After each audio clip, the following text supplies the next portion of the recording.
Seasonal সাংবাদিক আসে, seasonal সাংবাদিক আসে। সেই সিজনাল সাংবাদিক হচ্ছে কারোর জন্য অপপ্রচার, কারোর জন্য প্রচার।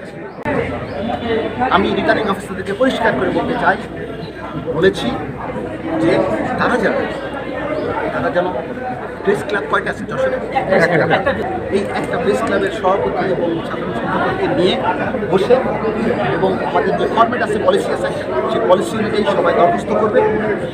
তখন কিন্তু আমার রিটার্নিং অফিসার হয়েছে তারা সবাইকে চিনবে, তখন সেইগুলো যাচাই বাছাই করে এখানে আপনার ধারি মানে তখন আমি সাংবাদিক মানে পাশ ধারি।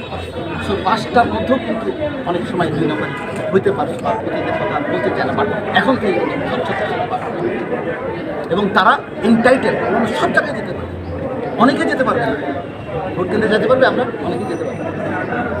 আপনারা কতটুকু গুরুত্ব আমরা স্বচ্ছতা